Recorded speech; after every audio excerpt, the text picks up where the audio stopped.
அன்பு இரட்சகர் இயேசு கிறிஸ்துவின் நாமத்தில் வாழ்த்துக்கள். நீதிமொழிகள் 17ஆம் அதிகாரம் 9ஆம் வசனம் 10ஆம் வசனம் 11, 12 குற்றத்தை மூடுகிறவன் சிநேகத்தை நாடுகிறான், கேட்டதை சொல்லுகிறவன் பிராண சிநேகிதரையும் பிரித்து விடுகிறான்.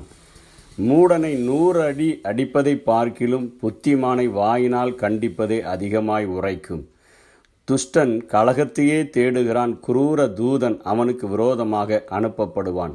தன் மதிகேட்டில் திரியும் மதியீனனுக்கு எதிர்ப்படுவதை பார்க்கிலும் குட்டிகளை பறிகொடுத்த கரடிக்கு எதிர்ப்படுவது வாசி. மாறுபாடான இருதயம் உள்ளவன் நன்மையை கண்டடைவதில்லை, புரட்டு நாவுள்ளவன் தீமையில் விழுவான் என்று சொல்லி இங்கே சாலமோன் குறிப்பிடுகிறதை நாம் பார்க்கிறோம். குற்றத்தை மூடுகிறவன் சிநேகத்தை நாடுகிறான், கேட்டதை சொல்லுகிறவன் பிராண சிநேகிதரையும் பிரித்து விடுகிறான் என்று சொல்லி குற்றத்தை மூடுதல் மிகவும் முக்கியமான ஒரு வாழ்க்கை அனுபவம் என்று சொல்லி காண்பிக்கும்படியாக சாலமோன் எழுதியிருக்கிறார். பொருள்களை குழிகளில் போட்டு மூடலாம், ஆனால் குற்றத்தை எதை போட்டு மூட முடியும் அப்படின்னு சொன்னால் நீதிமொழிகள் 10:12 பின்பகுதியில் சாலமோனே சொல்லுகிறார், அன்போ சகல பாவங்களையும் மூடும் என்று சொல்லி. 1 பேதுரு 4ஆம் அதிகாரம் 8ஆம் வசனத்திலும் எல்லாவற்றிற்கும் மேலாக ஒருவரில் ஒருவர் ஊக்கமான அன்புள்ளவர்களாய் இருங்கள், அன்பு திரளான பாவங்களை மூடும் என்று சொல்லி இங்கே பேதுரு குறிப்பிடுகிறதை பார்க்கிறோம். குறைவுகளை பொறுத்து கொள்ளாமல் மனித உறவுகளை நீண்ட நாட்கள் நாம் கொண்டு செல்வது கடினமான ஒரு காரியம். ஏனெனில் மனிதன் குறைபாடு உடையவனும் தவறுகளை செய்கிற இயல்பு உடையவனுமாக இருக்கிறபடியினால விசுவாச ஐக்கியத்தில், நட்பு வளையங்களில், உறவு சொந்தங்களில் இந்த சூத்திரத்தை, அதாவது இந்த ஃபார்முலாவை நாம் பயன்படுத்தும் பொழுது மாத்திரமே நாம் நட்பை நீண்ட நாட்கள் பேணி பாதுகாக்க முடியும். நமது சகல பாவங்களை மூடிய தேவ அன்பை நினைத்து கொண்டு பிறரது தவறுகளை நாம் மன்னிக்க வேண்டும். குற்றத்தை மூடுதல் அது நாம் மன்னிக்க தெரிந்திருந்தால் மாத்திரமே, அன்பினால் நம்முடைய இருதயங்கள் நிறைந்திருந்தால் மாத்திரமே இந்த காரியங்களை நாம் செய்ய முடியும். ஏனென்று சொன்னால் உங்கள் பரமபிதா பூரண சற்குணராய் இருக்கிறது போல நீங்களும் பூரண சற்குணராய் இருங்கள் என்று வேதம் சொல்லுகிறது. ஆண்டவர் நமக்காக சகல பாவங்களையும் அவர் மேற்குக்கும் கிழக்குக்கும் எவ்வளவு தூரமோ அவ்வளவு தூரமாய் அகற்றிவிட்டபடியினால, கார்மேகத்தை அகற்றுகிறது போல அகற்றிவிட்டபடியினால, முதுகுக்கு பின்பாக எரிந்து விட்டபடியினால, சமுத்திரத்தின் ஆழத்தில் போட்டு நான் அதை மூடிவிட்டேன் என்று சொல்லுகிறது போல நம்மேல் வைத்த அன்பின் நிமித்தமாக அவர் மூடிவிட்டபடியினால ஒரு மன்னிப்போடு கூட சேர்ந்த ஒரு அன்பின் இருதயம்தான் இன்றைக்கு தனக்கு கிடைத்த நட்பு வளையங்களை, விசுவாச ஐக்கியங்களை, உறவு சொந்தங்களை பேணி பாதுகாத்து அது கொண்டு செல்ல முடியும். இன்றைக்கு நமக்கு மன்னிக்கிற ஒரு இருதயமும் அன்பு நிறைந்த ஒரு இருதயமும் இருக்கும் என்று சொன்னால் நாம் குற்றத்தை மூடி சிநேகத்தை நாடுகிறவர்களாக இருப்போம். இந்த குற்றத்தை மூடுகிற காரியங்களிலும் மன்னிக்கிற காரியங்களிலும் அதாவது எக்ஸப்ஷனை ஆண்டவர் கொடுத்திருக்கிறார் என்றே நாம் சொல்ல முடியும். லூக்கா எழுதின சுவிசேஷம் 17ஆம் அதிகாரம் 3ஆம் வசனத்தில் இயேசு சொல்லுகிறார். மத்தேயுல பேதுரு கேட்கும்போது சொல்லுகிறார், மத்தேயு 18:21-22 என் சகோதரன் எனக்கு விரோதமாக அவன் பாவம் செய்தால் எத்தனை முறை மன்னிக்க வேண்டும்? 7 தரம் மாத்திரமோ என்று கேட்கும்போது ஆண்டவர் சொல்லுகிறார், 7 தரம் மாத்திரமோ 70 தரம் நீ மன்னிக்க வேண்டும் என்று சொன்னவர் லூக்காவிலே தெளிவான ஒரு காரியத்தை, ஒரு எக்ஸப்ஷன் சொல்லிக் கொடுக்கிறதை பார்க்கிறோம். உன் சகோதரன் உனக்கு விரோதமாய் குற்றம் செய்தால் அவனை கடிந்து கொள், அவன் மனஸ்தாபப்பட்டால் அவனுக்கு மன்னிப்பாயாக. அவன் ஒரு நாளிலே மனஸ்தாபப்பட்டு 7 தரம் குற்றம் செய்துவிட்டு உன்னிடத்தில் நான் வந்து மனஸ்தாபப்படுகிறேன் என்று சொன்னால் அவனுக்கு மன்னிப்பாயாக. அதாவது தான் செய்கிற ஒரு குற்றங்களுக்காக மனஸ்தாபப்படுகிற ஒரு மனிதனுடைய அந்த நட்பை நீ பேணி பாதுகாக்க வேண்டும் என்று ஆண்டவர் சொல்லுகிறார். சில ஆட்கள் சந்தர்ப்பவாதியாக இருப்பார்கள். சில ஆட்கள் நம்மை ஏமாற்றுகிறதற்கே நமக்கு துரோகம் தெரிந்தே செய்துவிட்டு அவர்கள் தாங்கள் தப்பித்து கொள்ளுகிறதற்கு மாட்டிக்கொண்டால் செய்தால், இப்படிப்பட்ட காரியங்களை செய்தால் அவர்களை நீ மன்னிக்க வேண்டுவதில்லை என்பது போல இங்கே ஆண்டவர் சொல்லுகிறதை பார்க்கிறோம். ஆண்டவர் மன்னிக்காமல் இருப்பாரோ என்று சொன்னால் 2 ராஜாக்கள் 24 அதிகாரம் 4 வசனத்திலே அங்கே மனாசேயை குறித்து சொல்லப்படுகிறது. அவன் சிந்தின குற்றமற்ற இரத்தத்திற்காகவும் எருசலேமை குற்றமற்ற இரத்தத்தினால் அவன் நிரப்பினதற்காகவும் கர்த்தர் அவனை மன்னிக்க சித்தமில்லாதிருந்தார் என்று எழுதப்பட்டிருக்கிறது. மனாசேயை மன்னிக்க ஆண்டவர் சித்தமில்லாதிருந்தார் என்று எழுதப்பட்டிருக்கிறது. அதே போல தாவீதினுடைய வாழ்க்கையிலேயும் தாவீது காட்டிற்கு ஓடிச் செல்லும் பொழுது சிமேய் என்பவன் அவனை அத்தனையாய் தூஷித்து, பேலியாளின் மகனே, ஸ்கவுண்ட்ரல் என்று சொல்லியெல்லாம் அவனை திட்டு மண்ணை அள்ளி போட்டு கற்களை தூக்கி எரியும் பொழுது அங்கே தாவீதினுடைய போர்ச்சேவகன் சொல்லுகிறான், அவனை ஒரே வெட்டாக வெட்டி கொன்று விடட்டுமா என்று சொல்லும் பொழுது தாவீது அதை தடுத்து விடுகிறான்.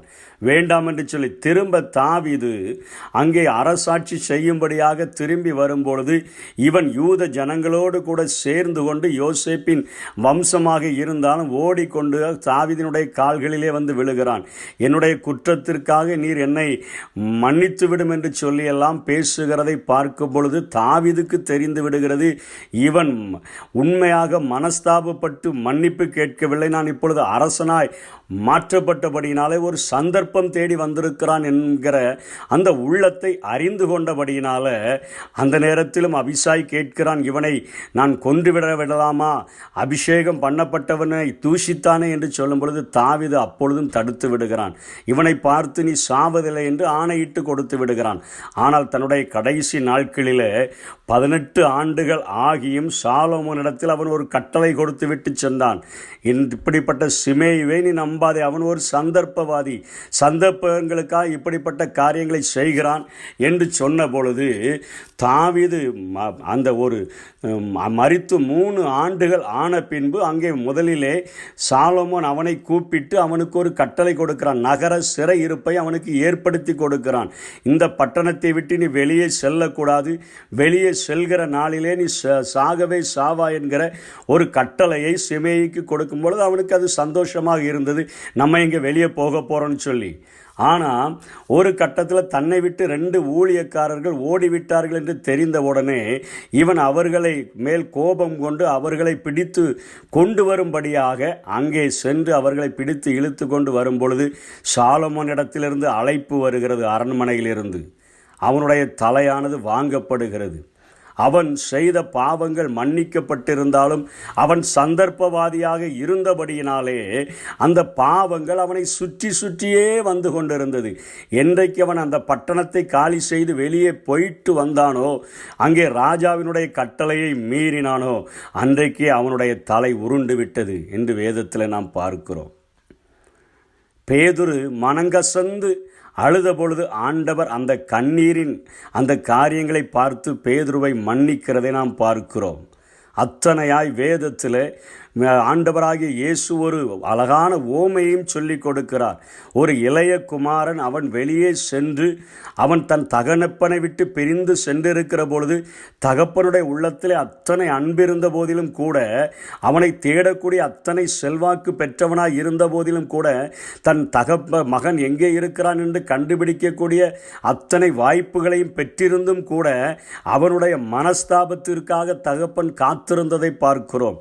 கைகளில் உள்ள எல்லாம் அவன் இழந்த பின்பு அவன் திரும்பி வரும் பொழுது தூரத்திலே வருகிற போது தலை குனிந்தவனாக, நாற்றமெடுத்தவனாக, தன்னுடைய வஸ்திரமெல்லாம் கிழிந்தவனாக, பலனற்றவனாக வருகிற அந்த நிலைமையை பார்க்கும் பொழுதுதான் தகப்பன் ஓடி போய் அவன் இப்பொழுது மனஸ்தாபப்பட்டு வந்திருக்கிறான் என்பதை அறிந்தபடியினாலே அவனை தன்னுடைய மார்போடு அணைத்து கொள்ளுகிறதை பார்க்கிறோம்.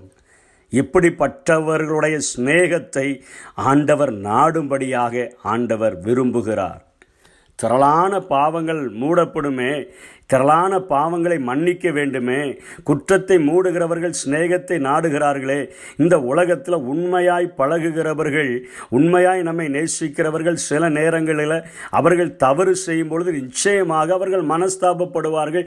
அந்த மனஸ்தாபப்படுகிறவர்களுடைய குற்றங்களை நீ மூடினால் சிநேகத்தை நாட முடியும்.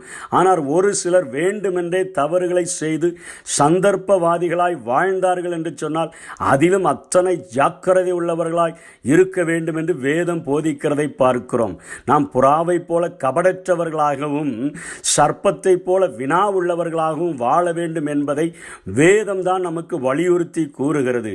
ஆகவே ஒருவேளை நம்மிடத்தில் மனஸ்தாபப்பட்டு மன்னிப்பு கேட்டவர்களுடைய குற்றங்களை நாம் மூடிவிட்டு அவர்கள் திரும்ப ஏதாவது அறியாமல் செய்கிற தவறுக்காக நாம் மறுபடியும் அந்த குற்றங்களை தோண்டி பிணப்பரிசோதனை மறுபடியும் செய்வது போல நாம் செய்துவிடக்கூடாது.